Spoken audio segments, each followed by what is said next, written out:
Good morning student. आज हम लोग आधुनिक भारत के राष्ट्रीय आंदोलन के अंतर्गत भारत छोड़ो आंदोलन को पढ़ने जा रहे हैं।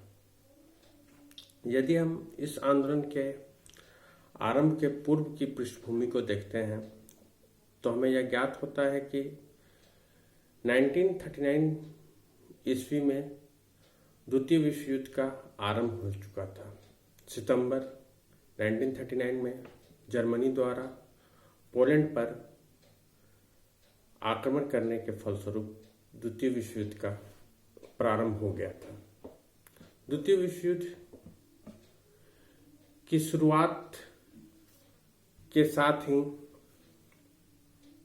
ब्रिटिश सरकार ने भारत के जनता से बिना परामर्श लिए ही भारत को युद्धरत राष्ट्र घोषित कर दिया है।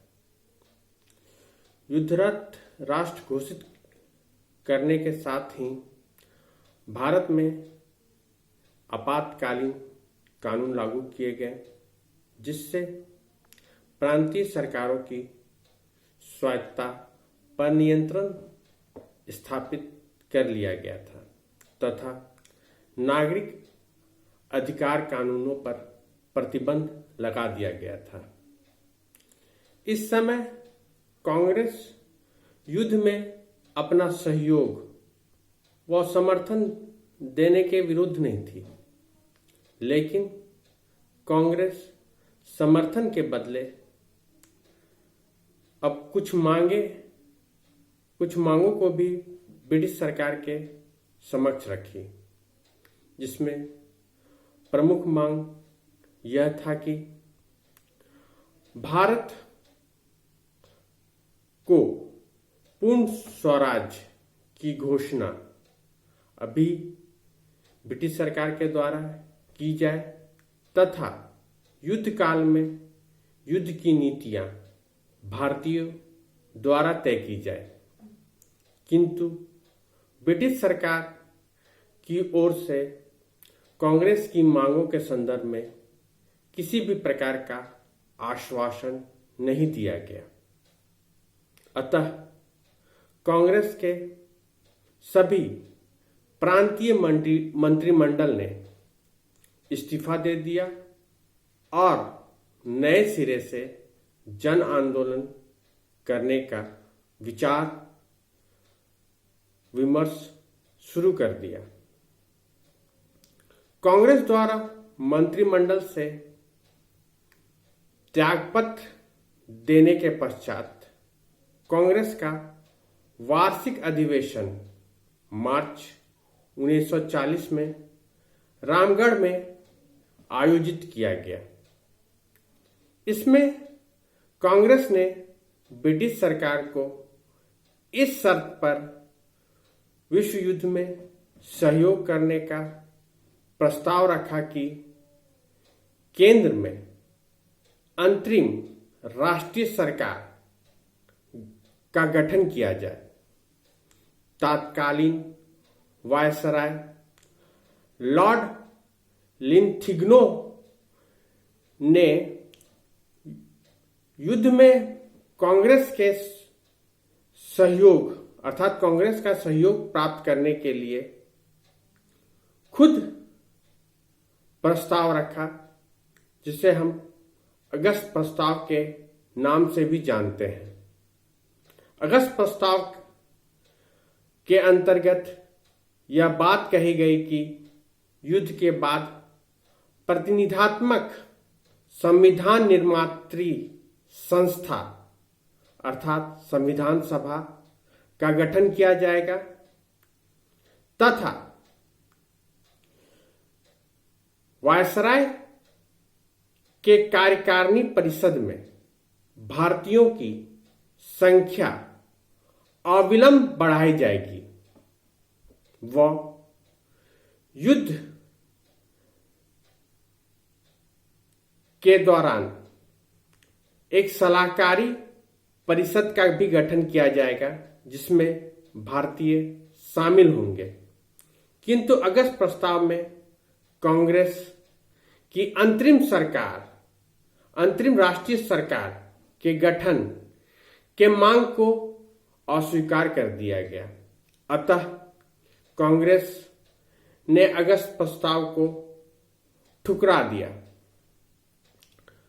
अगस्त प्रस्ताव से मोह भंग होने के बाद कांग्रेस ने व्यक्तिगत सत्याग्रह आरंभ करने का निर्णय किया, जिसका उद्देश्य युद्ध के विरुद्ध खुलकर प्रचार प्रसार करना था। इस आंदोलन के दौरान एक व्यक्ति भाषण देता, अर्थात ब्रिटिश राज्य के खिलाफ भाषण देता। जैसे ही उस व्यक्ति व छोटे समूह को गिरफ्तार कर लिया जाता था, तो उसका स्थान अन्य समूह ले लेता। इस आंदोलन में विनोबा भावे प्रथम सत्याग्रही थे।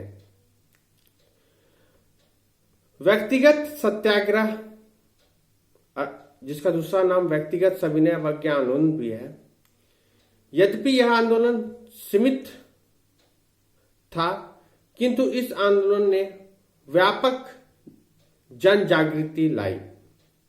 इसी बीच द्वितीय विश्व युद्ध के क्रम में कुछ परिस्थिति में बदलाव भी आए, जैसे कि जर्मनी ने सोवियत रूस पर आक्रमण कर दिया, अर्थात जर्मनी अब पश्चिमी मोर्चे के साथ साथ पूर्वी मोर्चे अर्थात पश्चिम में रूस के साथ व पूरब में फ्रांस के साथ युद्ध कर रहा था। वहीं जापान ने पर्ल हार्बर नौसैनिक अड्डे पर हमला कर अमेरिका को भी विश्व युद्ध में मित्र राष्ट्र की ओर से शामिल होने के लिए विवश कर दिया गया।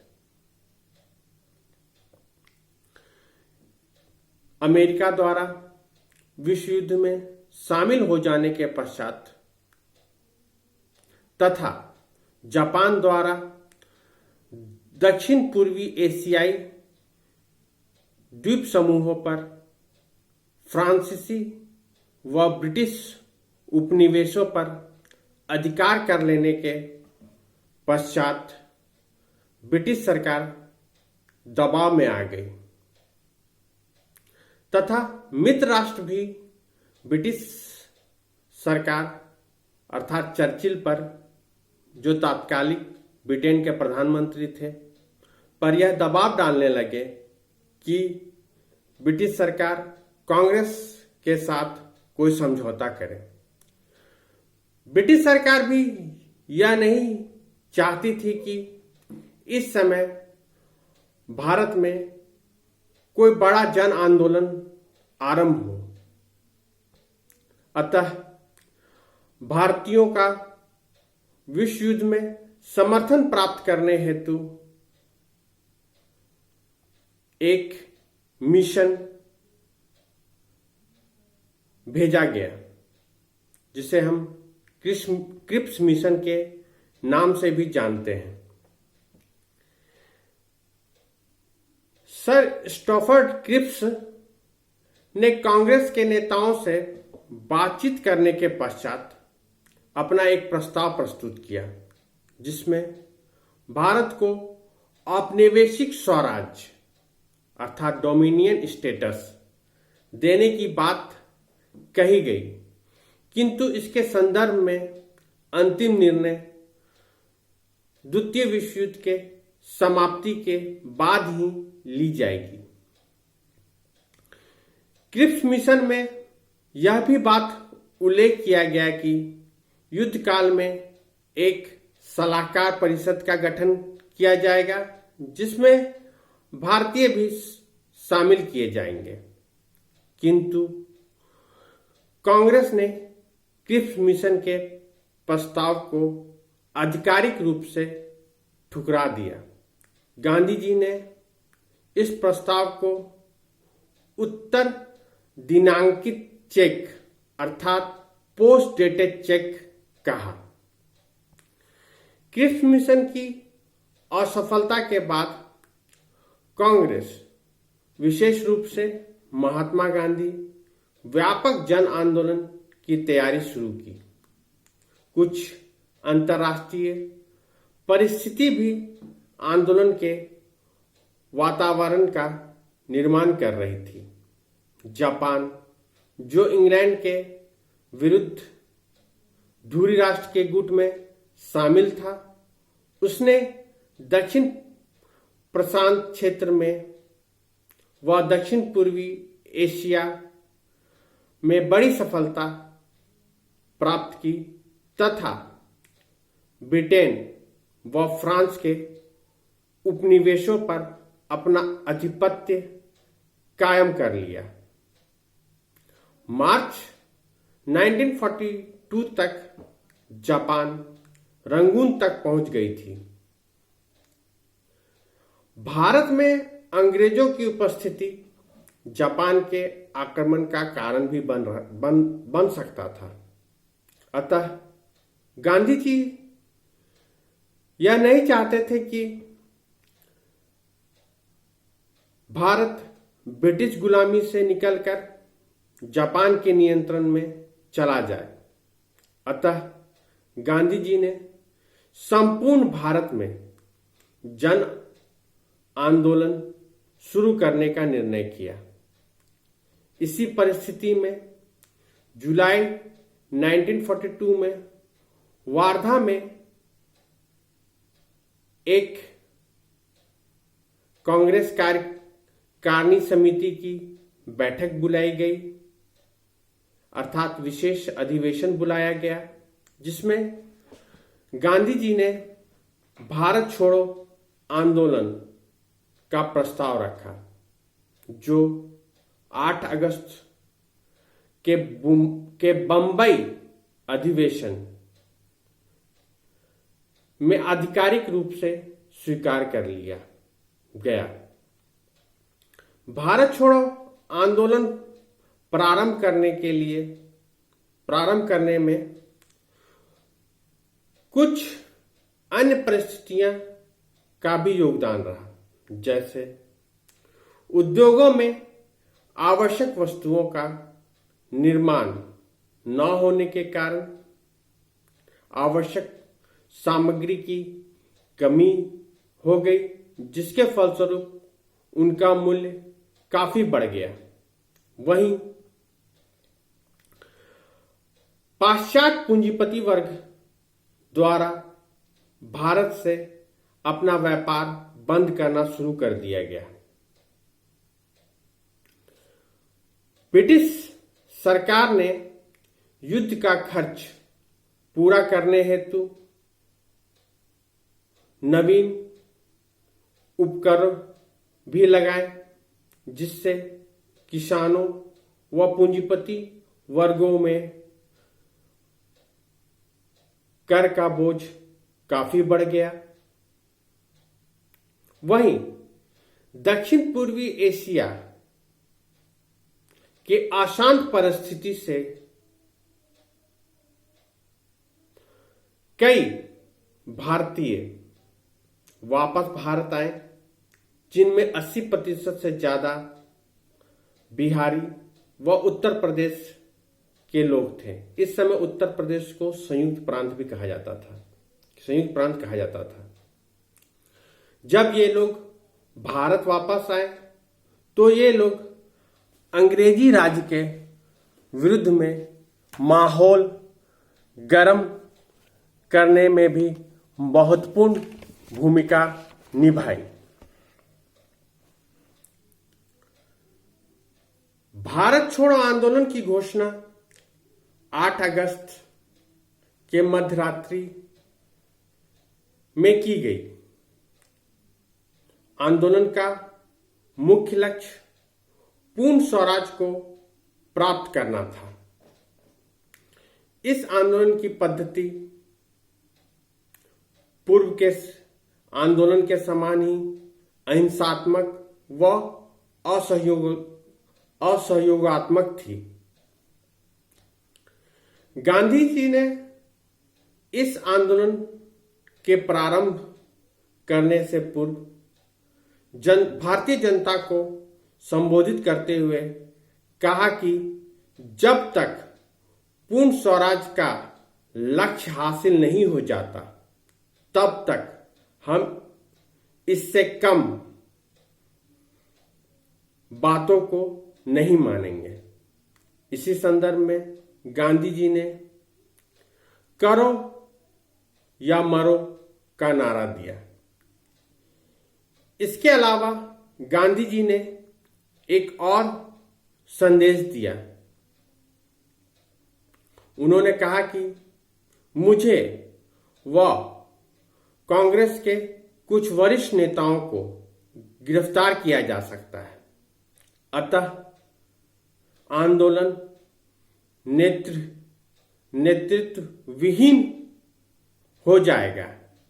ऐसी स्थिति में जनता स्वयं इसका नेतृत्व करेगी। आंदोलन प्रारंभ होने के साथ ही महात्मा गांधी, मौलाना अब्दुल कलाम आजाद तथा सभी प्रमुख कांग्रेसी नेताओं को गिरफ्तार कर लिया गया। एक सप्ताह के अंदर कांग्रेस संगठन से संबंधित महत्वपूर्ण व्यक्तियों को गिरफ्तार कर लिया गया, लेकिन दूसरी पंक्ति के नेता जिसमें मुख्य रूप से समाजवादी कांग्रेसी नेता शामिल थे, वे गिरफ्तारी से बच निकले। यदि हम भारत छोड़ो आंदोलन के चरण को देखते हैं तो भारत छोड़ो आंदोलन 3 चरणों से होकर गुजरा। 9 से 13 अगस्त तक अर्थात प्रथम चरण के दौरान यह आंदोलन शहरी क्षेत्रों में मुख्य रूप से सक्रिय रहा, जिसमें छात्र व मध्यम वर्ग की भागीदारी स्वप्रमुख रही। इस चरण में बंबई, दिल्ली, पटना, पुणे आदि स्थान व्यापक रूप से प्रभावित रहे। 11 अगस्त के बाद स्थिति और बिगड़ गई। विभिन्न जगहों पर हड़ताल, प्रदर्शन व धरने का आयोजन किया गया तथा उस पर नियंत्रण स्थापित करने हेतु अंग्रेजी सरकार द्वारा व्यापक रूप से हिंसात्मक दमन की नीति अपनाई गई, जिसके फलस्वरूप कुछ स्थानों पर यह आंदोलन हिंसात्मक भी हो गया। यदि हम द्वितीय चरण को देखते हैं तो यह 14 अगस्त से 15 अगस्त तक बना रहा। इस चरण के दौरान आंदोलन शहरी क्षेत्र से सटे अर्ध शहरी क्षेत्र व ग्रामीण क्षेत्रों में विस्तृत हुई। इस चरण में उग्र छात्रों ने शहरों से जाकर ग्रामीण क्षेत्र में किसानों का नेतृत्व किया तथा उन्हें आंदोलनों में शामिल किया। इस चरण में संयुक्त प्रांत अर्थात वर्तमान यूपी, बिहार के बहुत से भाग, बिहार में मुख्यतः मध्य भारत व उत्तर भारत का भाग के बहुत से क्षेत्र में कुछ दिनों तक समानांतर सरकार अर्थात राष्ट्रीय सरकार की स्थापना हुई। इन क्षेत्रों में आवागमन की असुविधा तथा संचार साधनों की कमी के कारण सरकार को दमन की नीति अपनाने में कुछ दिक्कतें आई। यदि हम आंदोलन के तृतीय चरण को देखते हैं तो यह सितंबर के बाद आरंभ हुआ। इस चरण के दौरान ब्रिटिश सरकार द्वारा व्यापक दमन की नीति अपनाई गई। अतः राष्ट्रवादी नेताओं द्वारा भूमिगत होकर इस आंदोलन को आगे बढ़ाया गया। अंतिम चरण में कांग्रेस समाजवादी नेता मुख्य रूप से सक्रिय रहे, जिनमें अरुणा आसफ अली, उषा मेहता, जयप्रकाश नारायण, राम मनोहर लोहिया प्रमुख थे, ने भूमिगत रूप से इस आंदोलन को आगे बढ़ाया। भूमिगत रेडियो के माध्यम से राष्ट्रीय चेतना को न केवल बरकरार रखा गया बल्कि इसे और भी फैलाया गया। यदि हम भारत छोड़ो आंदोलन के वर्गीय भागीदारी को देखते हैं तो हमें यह पता चलता है कि इस आंदोलन में मध्यम वर्ग तथा छात्र वर्ग की मुख्य भागीदारी रही, विशेषकर शहरी व अर्ध शहरी क्षेत्र में। ग्रामीण क्षेत्रों में कृषकों तथा श्रमिकों ने इस आंदोलन में बढ़ चढ़कर हिस्सा लिया। यदि पूर्व के आंदोलन की तुलना हम इस आंदोलन से करते हैं तो हमें यह पता चलता है कि इस आंदोलन में महिलाओं की काफी भागीदारी रही। केंद्रीय स्तर पर समाजवादी महिला नेतृत्व के कारण कई महिलाएं इसमें शामिल हुई।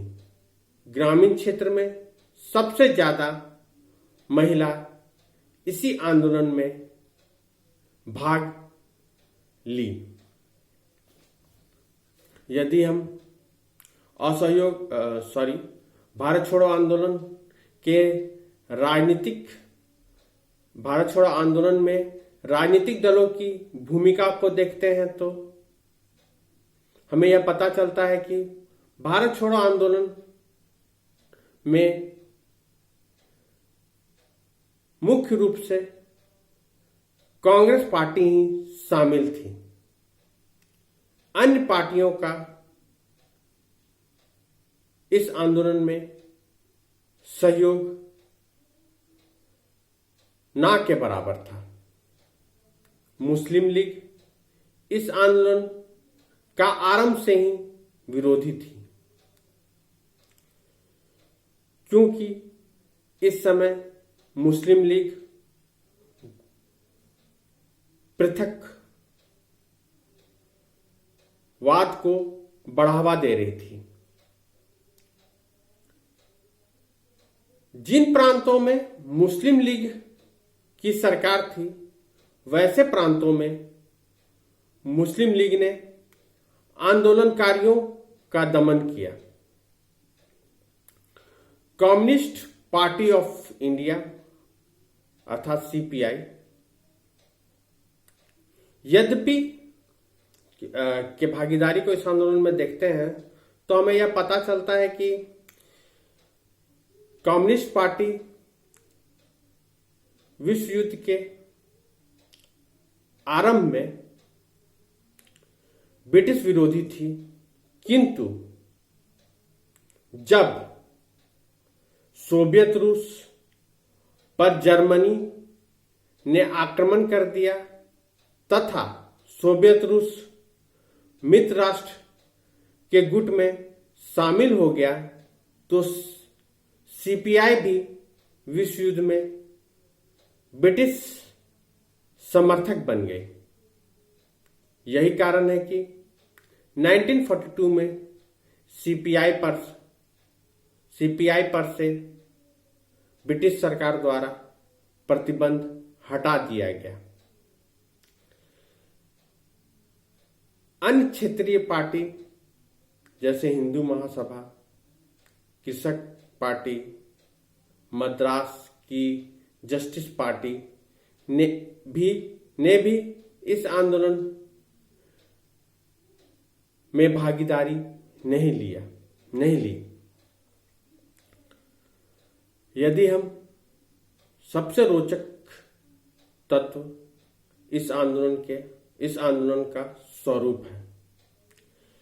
इस आंदोलन के स्वरूप के संदर्भ में दो प्रश्न उभर कर सामने आते हैं। पहला, यह आंदोलन अहिंसात्मक था अथवा हिंसात्मक, और हिंसा के लिए जिम्मेदार कौन था? ब्रिटिश औपनिवेशिक इतिहासकार इस आंदोलन को हिंसात्मक मानते हैं तथा हिंसा के लिए जिम्मेवार गांधी जी को मानते हैं। इसके संदर्भ में वे यह तर्क प्रस्तुत करते हैं कि गांधी जी के दो विचार, करो या मरो, तथा 9 अगस्त के गिरफ्तारी के समय उनकी अंतरात्मा की पुकार के वक्तव्य ने हिंसा को बढ़ावा दिया, परंतु यह तर्क सत्य नहीं प्रतीक होता है, क्योंकि गांधी जी अपने कथनों के माध्यम से इस आंदोलन में सभी भारतीय को तन मन से समर्पित करवाना चाहते थे। वहीं वार्धा बैठक तथा मुंबई सम्मेलन में हिंसात्मक संबंधी कार्यवाही का कोई भी प्रस्ताव पारित नहीं हुआ था। जहां तक आंदोलन के क्रम में हिंसात्मक घटना की बात है, तो स्वयं अंग्रेज की दमनात्मक नीति इसके लिए जिम्मेदार थी। कठोर दमन नीति, जिसमें हवाई हमले भी शामिल थे, छात्रों विशेषकर कृषकों को भड़काने का कार्य किया। वहीं इस आंदोलन के आरंभ में ही प्रमुख नेताओं की गिरफ्तारी के कारण यह आंदोलन नेतृत्व विहीन हो गया तथा यह आंदोलन एक तरह से स्वतः स्फूर्त हो गया, मतलब स्वतः प्रारंभ हो गया, जिससे कई क्षेत्रों में हिंसा हुई, जो निम्न वर्ग के असंतोष के फलस्वरूप उत्पन्न हुई। इस प्रकार हम यह देखते हैं कि असहयोग आंदोलन प्रशासनिक दमन तथा नेतृत्व की कमी के कारण 1944 के आरंभिक माह होते होते लगभग समाप्त हो गया। यद्यपि यह आंदोलन अपने लक्ष्य को प्राप्त नहीं कर सका, किंतु इस आंदोलन ने भारतीय स्वतंत्रता संग्राम में व्यापक प्रभाव डाला। इस आंदोलन के दौरान राष्ट्रीयता की भावना आम जनता तक पहुंच गई। वहीं इस आंदोलन के क्रम में कई स्थानों पर समानांतर सरकार की भी स्थापना की गई थी, जिससे भारतीयों की प्रशासनिक क्षमता उजागर हुई। वहीं इस आंदोलन के क्रम में ब्रिटिश सरकार को यह आभास हो गया कि अब वह भारतीय जन इच्छा के विरुद्ध कार्य नहीं कर सकती थी। इस प्रकार भारत छोड़ो आंदोलन निकट भविष्य में स्वतंत्रता का मार्ग प्रशस्त किया। Thank you.